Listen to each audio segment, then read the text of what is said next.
Assalamualaikum warahmatullahi wabarakatuh. Perkenalkan, nama saya Fikran Mubarak dengan NIM A1D018143 dari Program Studi Agroteknologi Universitas Jenderal Sudirman.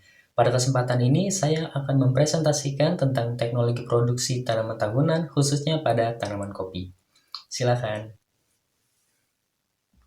Pahit, hitam, wangi, dan nikmat. Ya, itu adalah kopi. Kopi merupakan salah satu komoditi perkebunan yang punya nilai ekonomis yang cukup tinggi dan berperan penting sebagai sumber devisa negara.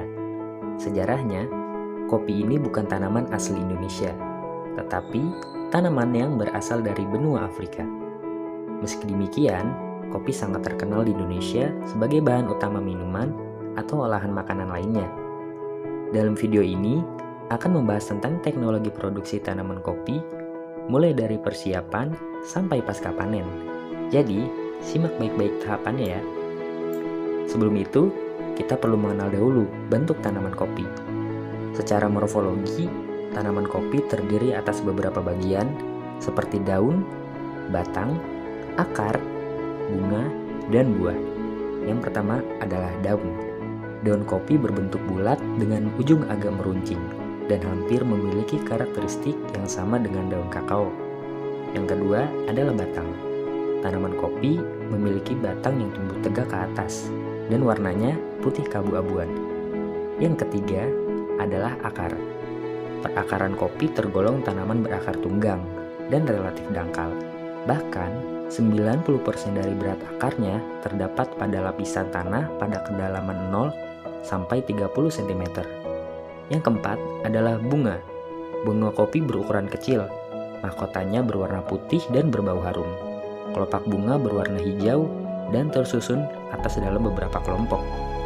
Yang kelima adalah buah. Buah atau beri kopi memiliki bentuk yang bulat. Buah kopi mentah berwarna hijau dan ketika matang akan berubah menjadi warna merah. Baik, kita masuk pada tahap pertama, yaitu persiapan lahan. Persiapan lahan pada prinsipnya membebaskan lahan dari tumbuhan pengganggu atau komponen lain dengan maksud untuk memberikan ruang tumbuh kepada tanaman kopi yang akan dibudidayakan. Pada kondisi tertentu, kita perlu memodifikasi kondisi tanah. Contohnya, pada lahan yang terjal, lahan dengan derajat kemiringan ekstrim, sebaiknya dibuat teras untuk mencegah terjadinya longsor yang bisa menyebabkan kerusakan pada tanaman kopi. Setelah kita mempersiapkan lahan, langkah selanjutnya adalah tahap pembibitan. Pembibitan tanaman kopi bisa melalui dua cara, yaitu secara generatif dan secara vegetatif. Untuk pembibitan secara generatif, pastikan benih diperoleh dari produsen yang resmi dan bersertifikat. Biji disemai pada sebuah bedengan sedalam setengah sentimeter. Permukaan benih yang rata menghadap ke bawah dan ditanam dengan jarak 3 kali 5 cm.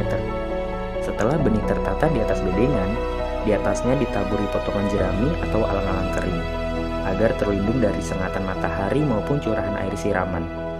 Setelah tanaman berumur 10 hingga 12 bulan dari penyemaian, tanaman sudah siap pindah tanam.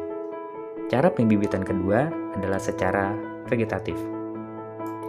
Metode yang umumnya digunakan adalah stek. Pembibitan dengan cara ini membutuhkan tanaman entres yang dalam kondisi sehat sebagai bahan. Hasil stek tersebut perlu dirawat pada polybag dan dipelihara sampai umur kurang lebih 7 bulan. Tahap selanjutnya adalah penanaman.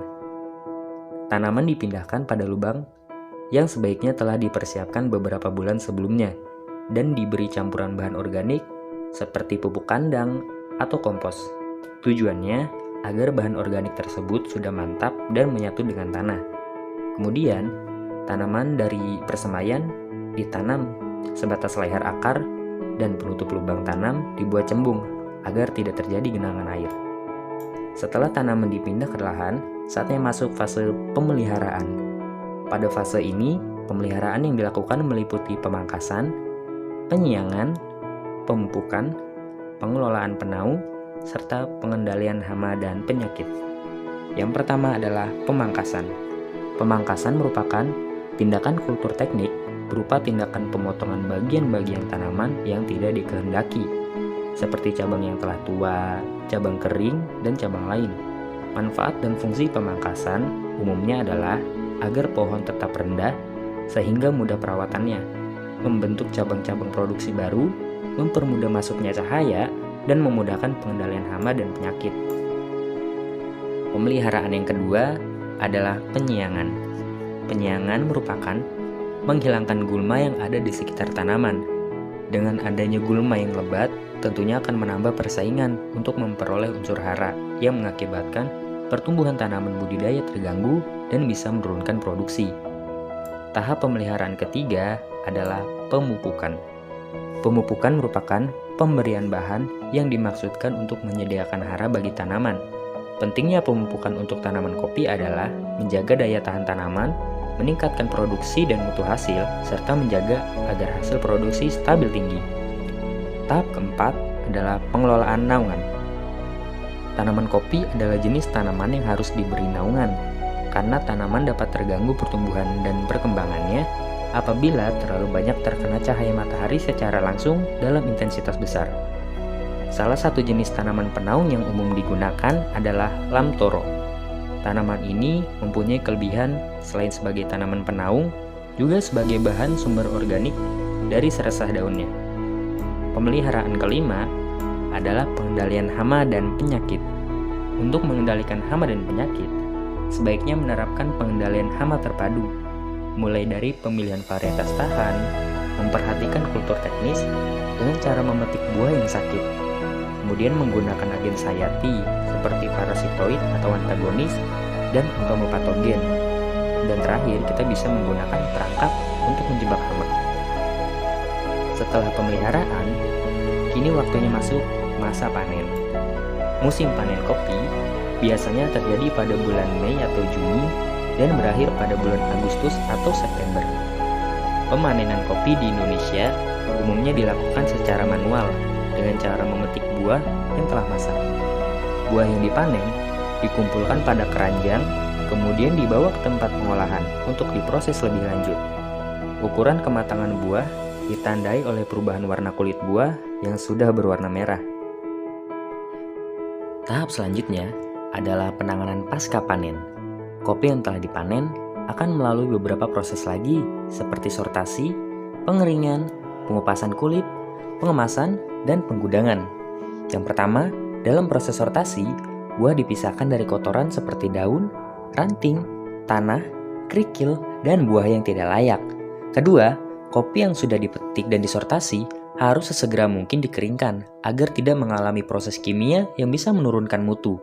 Pengeringan memerlukan waktu 2 hingga 3 minggu dengan cara dijemur sampai kadar air mencapai 12,5%. Ketiga, buah kopi yang telah kering kemudian dikupas kulitnya dengan mesin pengupas atau huller. Tidak dianjurkan untuk mengupas kulit dengan cara menumbuk karena mengakibatkan banyak biji yang pecah.